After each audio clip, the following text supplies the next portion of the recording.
सहनाववतु सहनो भुनक्तु सह वीर्यं करवावहै तेजस्विनावधीतमस्तु मा विद्विषावहै। ओम शांति शांति शांति। वैदिक जीवन पद्धति में हम वैदिक ब्रह्मचर्य गीत के 5वें मंत्र का स्वाध्याय कर रहे हैं। एक बार सभी उच्चारण करेंगे मिलकर के। ओम पूर्वो जातो ब्रह्मणो ब्रह्मचारी धर्मं वसानस्तपसोदतिष्ठत् तस्माज्जातं ब्राह्मणं ब्रह्म ज्येष्ठं देवाश्च सर्वे अमृतेन साकम्। इसका कुछ भाग हमने पढ़ा था। तो ब्रह्म का जन्म एक विशेष अर्थ को यहाँ पर हमने समझने का प्रयास किया था। और जो अगला क्रम है पूर्वो जातो ब्रह्मणो ब्रह्मचारी, इसको थोड़ा सा स्पष्ट करते हैं। ब्रह्म से ब्रह्मचारी पहले जन्मा है। ब्रह्मचारी ब्रह्म की पहली कृति है, उत्कृष्ट कृति है। पूर्व का अर्थ पूर्ण भी हो सकता है, पूर्व का अर्थ पूर्ण हो सकता है। मतलब यह है कि बृहत् परमेश्वर से ब्रह्मचारी सर्वोत्कृष्ट होकर के पहला होकर के पैदा होता है। ब्रह्म के कारण ब्रह्मचारी पूर्णता को प्राप्त होता है और उस पूर्णता के बाद ब्रह्म को फिर जन्म देता है। क्योंकि ब्रह्म के अर्थ हमने पिछली कक्षा में पढ़े थे। तो ब्रह्मचारी आचार्य से पैदा होता है, ब्रह्मचारी आचार्य से पैदा होता है। इसका अर्थ भी अंततः यही है कि वह परमेश्वर से पैदा होता है, क्योंकि परमेश्वर तो गुरुओं का भी गुरु है और अंततः आचार्य परमेश्वर ही है। यह सब पहले स्पष्ट किया जा चुका है। उस ब्रह्म से ब्रह्मचारी पहला होकर के पूर्व होकर इसलिए पैदा हुआ है क्योंकि वह स्वयं ब्रह्मचारी है। परमात्मा इस संसार के जो भी भोग है उनसे वह ऊपर उठा हुआ है। ब्रह्मचारी परमेश्वर सर्वथा भोग रहित है, परम ब्रह्मचारी है। जब वह ब्रह्मचारी होकर यह सब जगत रचता है, उसकी सर्वश्रेष्ठ रचना इस जगत में ब्रह्मचारी ही है। अस्तु, इतना तो साफ हो गया कि इस मंत्र में कहा गया कि पहले या पहला होकर ब्रह्म से ब्रह्मचारी पैदा हुआ है। आगे इस मंत्र में ब्रह्मचारी ब्रह्म से की ही उत्पत्ति कही। तस्मात् जातम ब्राह्मणम ब्रह्म ज्येष्ठम। तो उस ब्रह्म से पैदा हुए ब्रह्मचारी से ब्रह्म संबंधी श्रेष्ठ ज्ञान पैदा हुआ। उस से ब्रह्म संबंधी श्रेष्ठ ज्ञान पैदा हुआ। उस परमात्मा के बिना हमारे अंदर ज्ञान का आधान हो सकता है क्या? नहीं हो सकता। जो भी हमारे अंदर शक्ति कार्य कर रही है, जो भी तंत्र काम कर रहा है, वो सब उस परम पिता परमात्मा की ही विशेष कृपा है। क्योंकि श्रोत्रस्य श्रोत्रम मनसो मनो यद वाचो हवाचम सऊ प्राणस्य प्राणः चक्षुषस् चक्षु अतिमुच्य धीराः प्रेत्यस्मात् लोकात् अमृता भवन्ति। केनोपनिषद में विशेष बात कही। और ये कहा यद वाचा न अभ्युतम ये न वाग अभ्युद्यते तदेव ब्रह्म त्वं विद्धि नेदम यदिदम उपासते। ये जो भी हमारे अस्तित्व, हमारी इंद्रियां काम कर रही हैं, वो उसके मूल में कौन है? परम पिता परमेश्वर है, परमात्मा है। तो कैसी सुंदर बात यहाँ कही, कितने महान सत्य का यहाँ दर्शन कराया है। ब्रह्मचारी ब्रह्मपन को सीधा ब्रह्म से प्राप्त करके संसार को देता है। ब्रह्म से वह फिर ब्राह्मण हो जाता है। जब जो ब्रह्म का आधान करता है, ब्रह्मनिष्ठ होकर के कार्य करता है, कर्म करता है, परमेश्वर के वेद ज्ञान को साक्षात परमेश्वर से प्राप्त करके संसार में उसे फैलाता है। इस बात को यहाँ इस प्रकार कहा कि वह पहले खुद परमेश्वर ब्रह्म से पैदा होता है और फिर परमेश्वर के महान ज्ञान को इस संसार में पैदा करता है। असल में परमेश्वर तो अपने ज्ञान के साथ सदा और सर्वत्र छिपा हुआ है, केवल उसे प्रादुर्भूत करने या पैदा करने की जरूरत होती है। पर उसे पैदा करने की यह शक्ति ब्रह्मचारी में ही होती है, क्योंकि वह स्वयं ब्रह्म से प्रादुर्भूत होता है, पैदा होता है। वैसे तो सारी दुनिया ही ब्रह्म से पैदा हुई है, किंतु ब्रह्मचारी ज्ञान के द्वारा, तपस्या के द्वारा, श्रम के द्वारा सीधा ब्रह्म से जन्म प्राप्त करता है। इसलिए ब्रह्मचारी में वह शक्ति होती है जिससे वह इस ईश्वर हीन दिखाई देने वाले संसार में ब्रह्म संबंधी, ब्रह्म को, परमेश्वर संबंधी ज्ञान को प्रादुर्भूत करता है, अर्थात संसार को प्रकाश देता है, संसार में ज्ञान का विस्तार करता है, ब्रह्म का विस्तार करता है।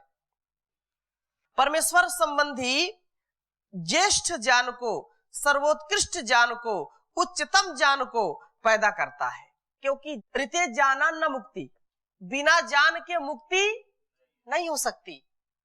सत्यम ज्ञानम अनंतम ब्रह्म, उस परमेश्वर के बिना हमारी मुक्ति कभी नहीं हो सकती है।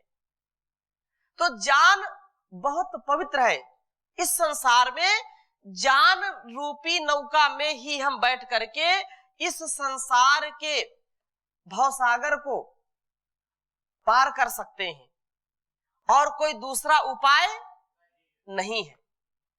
इसलिए बहुत अच्छी बात यहाँ पर कही जा रही है कि ज्ञान के द्वारा ही यह ब्रह्मचारी पैदा होता है और उसी ज्ञान को सब जगह ये विस्तार करता है। सीधा ब्रह्म से इसका जन्म प्राप्त होता है। इसलिए ब्रह्मचारी में वह शक्ति है जिससे वह इस संसार में जो ईश्वर दिखाई नहीं पड़ता है उसको वह प्रतिष्ठित करता है, उसको वैसा वो जीवन जी करके दूसरों को भी वैसा जीने के लिए प्रेरित करता है।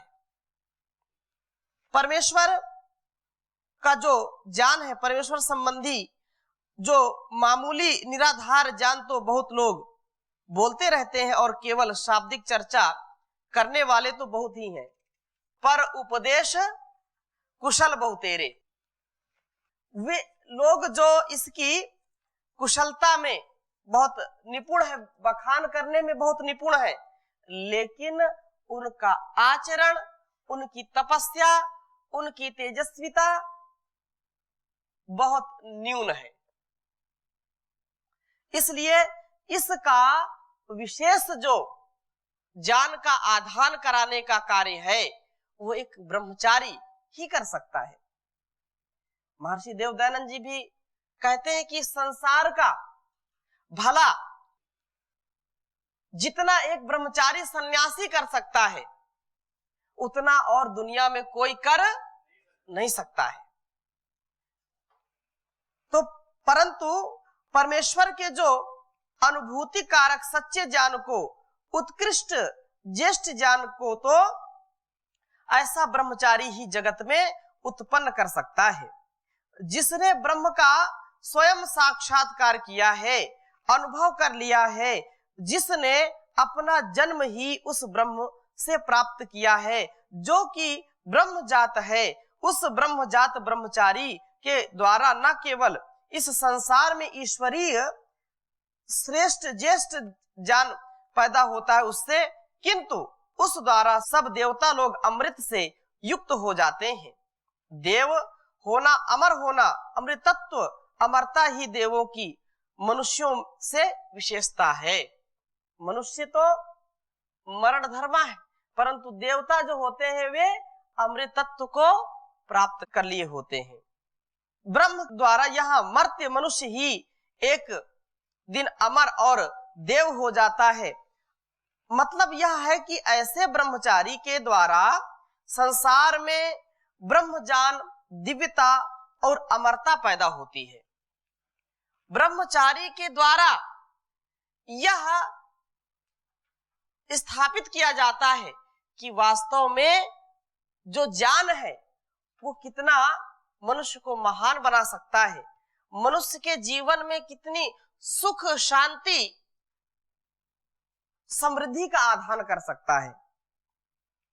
परमेश्वर परांगमुख, भोगोन्मत्त, अज्ञानग्रस्त संसार में आत्मज्ञान का प्रादुर्भाव होता है। आत्मोन्मुख होने से सहजतया होने वाले चमत्कार प्रकट होते हैं।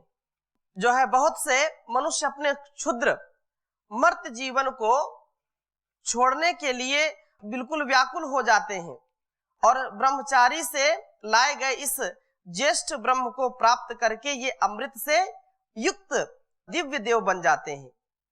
विशेष ध्यान देने की बात है, बहुत से मनुष्य अपने क्षुद्र मर्त्य जीवन को छोड़ने के लिए बिल्कुल व्याकुल हो जाते हैं और ब्रह्मचारी से लाए गए इस ज्येष्ठ ब्रह्म को प्राप्त करके अमृत से युक्त दिव्य देव बन जाते हैं। संसार के भोग भोग करके, संसार के भोग भोग करके मनुष्य रोगग्रस्त हो जाता है।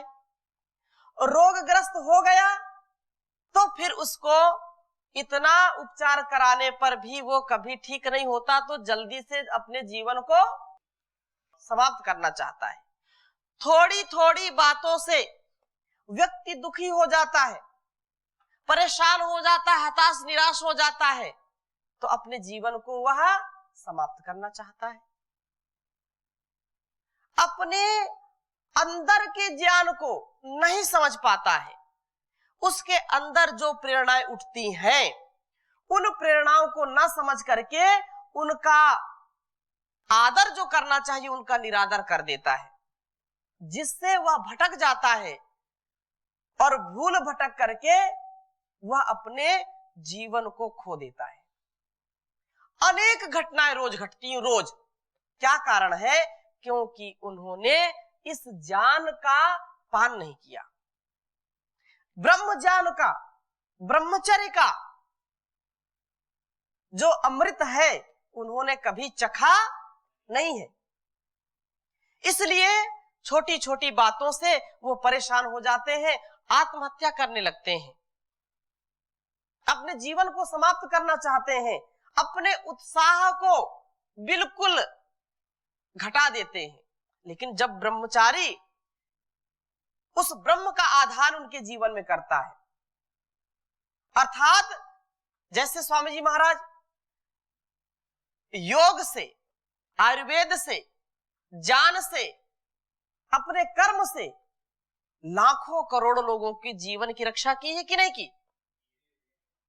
लोग इतना भोग करके भोगों को अकस्मात और अल्प आयु में ही अपने प्राण त्यागने के लिए विवश हो जाते थे। लेकिन योग की शक्ति, ब्रह्मचर्य की शक्ति मिल करके करोड़ों लोगों के जीवन को बदला है। उनके विचारों को, उनके आहारों को, व्यवहारों को बिल्कुल सच्चाई के राह पर ला करके एक दिव्य जीवन बनाया है। देवता बन गए वो। उन्होंने अपने पूरे जीवन को देवत्व से भर लिया, इसमें कोई शंका नहीं है। तो इसमें जो लोग ऐसा जीवन जीते हैं वे इस जहान में सभी लोगों को जो दबे हैं, कुचले हैं, जिनको अभाव में कुछ समझ में नहीं आता है, उनको लगता है कि इस नर्क से कितनी जल्दी हम चले जाएं। यह देखो, इस ब्रह्मांड में जो यह देव संसार दिखाई देता है, यह सब ब्रह्म ज्ञान को पाकर ही तो अमृत से युक्त होता है, अमृत से ही यह युक्त हुआ है। मैं यह कह रहा था कि ब्रह्मचारी तप से उठता है, इसलिए उसमें दूसरों को उठाने की शक्ति होती है। वह जब ब्रह्मचर्य से अपने आप को सबल बना लेता है, शक्तिशाली बना लेता है, तभी दूसरों की सहायता कर सकता है, तभी दूसरों को उठाने का सामर्थ्य उसमें आता है। जो पहले से धराशायी है, पहले से गिरा पड़ा है, और वो दूसरों को उठाने का साहस कर सकता है क्या? वो तो स्वयं पहले चाहेगा कि कोई दो चार लोग आकर के मुझको पहले उठाए। लेकिन जिसने ब्रह्मचर्य का पालन किया है, जिसने संयम की डोर से अपने आप को बांधा है, वह तप, त्याग, श्रम से अपने आप को इतना ऊंचा उठा लेता है कि संसार के जो गिरे पड़े लोग होते हैं, उनको उठाने का काम करता है। संसार के जो भी लोग हैं, उनकी मदद करने के लिए तैयार होकर के खड़ा हो जाता है। इस संसार में अनेक प्रकार के लोग हैं जो बहुत ही अपने आप को दीनहीन स्थिति में रख करके जीवन को जी रहे हैं। तो ऐसे सांसारिक लोगों को प्रकाश कौन दिखाता है? एक सच्चा ब्रह्मचारी, सच्चा योगी, सच्चा संयमी, धर्मात्मा, जो ज्ञान का साक्षात प्रतिमूर्ति और होती है, जो स्वयं इतना प्रकाशित होती है, दूसरों को भी वह प्रकाशित करने का सामर्थ्य रखती है। एक पंक्ति आप जो है भजन की गाते हैं कि संसार में जो दीन दुखिया है, उनकी मदद के लिए मुझको तैयार कर दो। प्रभु मेरे जीवन का उद्धार कर दो, प्रभु मेरे जीवन का उद्धार कर दो, भंवर में है नैया इसे पार कर दो। ये बार बार दोहरा करके अपने जीवन को उस पटरी पर लाने का प्रयास करना चाहिए जिससे हम दूसरों की मदद के लिए तैयार हो। ठीक है? पथिक राह में हो कोई दीन दुखिया, पथिक राह में हो कोई दीन दुखिया, मदद के लिए मुझको तैयार कर दो, प्रभु मेरे जीवन का उद्धार कर दो। न समझूं मैं जग में किसी को बेगाना, न समझूं मैं जग में किसी को बेगाना, मुझ में विश्व भर के लिए प्यार भर दो, प्रभु मेरे जीवन का उद्धार कर दो। तो किसी के काम जो आए उसे इंसान कहते हैं। यह बात छोटी सी है, लेकिन इसको जीने का सामर्थ्य केवल संयमी में होता है। केवल जिसकी इंद्रियां, जिसका मन उसके वश में होता है, वही व्यक्ति ऐसा कर सकता है। तो यह बात यहां पर कह रहे हैं कि इसलिए उसमें ब्रह्म ज्ञान को पैदा करने की शक्ति होती है। वह जगत में ब्रह्म ज्ञान पैदा करने के लिए ही उठता है, संसार में दिव्यता और अमरता का संदेश लाने के लिए ही उठता है। इसलिए यह संसार अज्ञान के अंधेरे में भटकता हुआ है और मृत्यु से बुरी तरह मारा हुआ है। ब्रह्मचारी के उठने की प्रतीक्षा कर रहा है कि ब्रह्मचारी उठे और हमको भी उठाए। तो आप लोगों के कंधे पर बहुत बड़ा भार है, इस कंधे को आप मजबूत बना रहे हैं और मजबूत बना करके संसार के लोगों को एक प्रकाश देंगे, दीपक दिखाएंगे, जिससे उनके जीवन में नया सवेरा होगा। अन्य सब तरफ से निराश हुआ यह संसार देख रहा है कि हमारे लिए तपस्या में बैठा हुआ ब्रह्मचारी कब उठता है, तेज को धारण किए हुए वह अपनी तपस्या से कब उठता है। ये बिल्कुल सत्य है। आप यहाँ पर पतंजलि योग पीठ में, वैदिक गुरुकुलम में अपने आप को तैयार कर रहे हैं। परम पूज्य स्वामी जी महाराज, परम पूज्य गुरु जी, आचार्य जी के सानिध्य में इतने ब्रह्मचारी तैयार हो रहे हैं जिनको देख करके भारत ही नहीं पूरा विश्व बहुत टकटकी लगा करके देख रहा है कि निर्माण का कार्य कहां हो रहा है, वैदिक गुरुकुलम में हो रहा है। और ये हमारा उत्तरदायित्व है कि हम अपने आप को इतने तपस्या से, इतने ज्ञान से परिपूर्ण कर लें कि लोगों की खरी कसौटी में हम खरे उतर सके, लोगों का भला कर सके, लोगों के जीवन में खुशी दे सकें, लोगों के जीवन को सही दिशा दे सकें, उनकी दशा को ठीक कर सकें। ये बहुत बड़ा उत्तरदायित्व है ब्रह्मचारी और सन्यासियों का।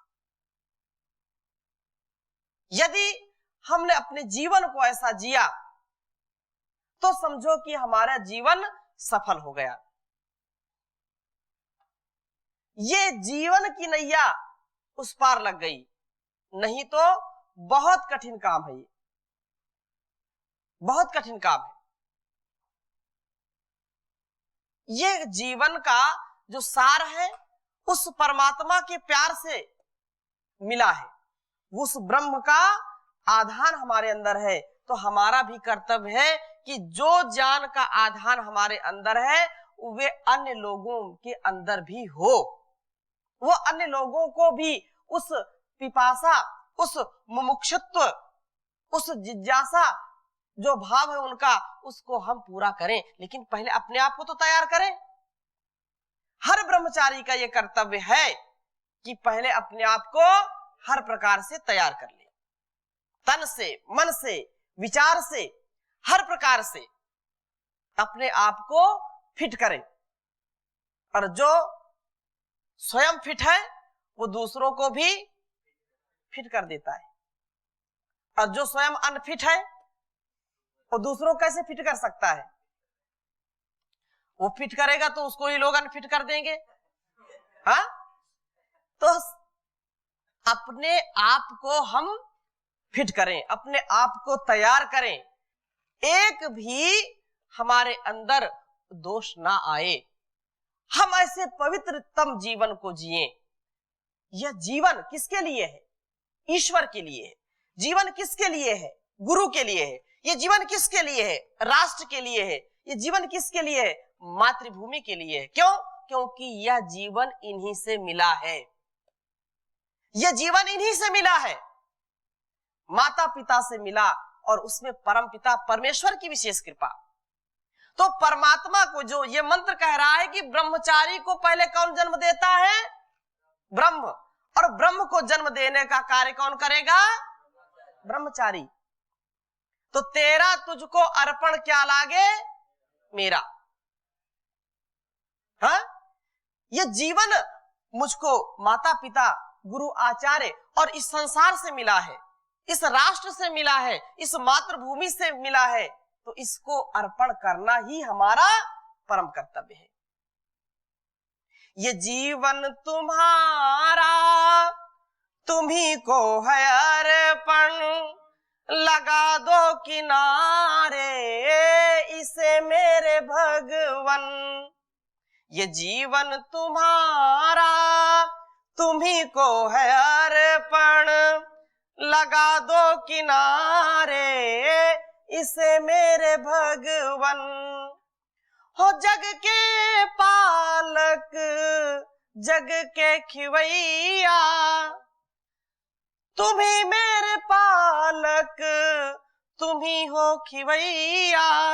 ये सोया है मानव इसे तुम जगा दो, ये सोया है मानव इसे तुम जगा दो, लगा दो किनारे इसे मेरे भगवन। वो संसार का चलाने वाला है और वही पार लगाने वाला है, उसके बिना हमारी नैया कभी पार नहीं हो सकती है। हमारा जीवन, हमारे जीवन का कभी उद्धार नहीं हो सकता, हमारे जीवन का परिष्कार नहीं हो सकता है। इसलिए उस परम पिता परमेश्वर को हम स्वीकार करें, उसको अंगीकार करें। जब उसको अंगीकार करेंगे तभी उसका प्यार मिलेगा, उसका दुलार मिलेगा।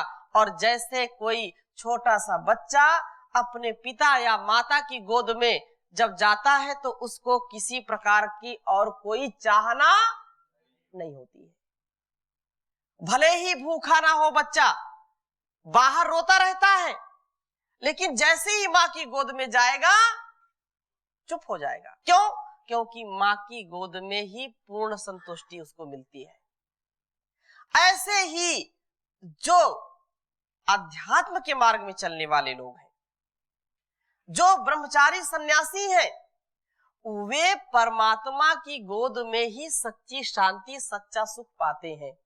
और इस संसार के सुख में कोई सुख नहीं है। वो तो ठीक है कि हम इसके बिना हमारा जीवन नहीं चल सकता है, जो नितांत आवश्यक हैं वस्तुएं उनका तो प्रयोग करना ही करना है, परंतु इस बात का ध्यान रहे कि इन जो सांसारिक वस्तुएं हैं इनसे कभी हमारा उद्धार नहीं हो सकता है, इनसे कभी हमारा बेड़ा पार नहीं हो सकता है। तो बेड़ा भी पार करना है, जीवन का उद्धार भी करना है और इस संसार का भी उद्धार करना है। इन्हीं शुभ संकल्पों के साथ यही विराम देते हैं, आगे और इसका स्वाध्याय करेंगे। ओम शांति शांति शांति।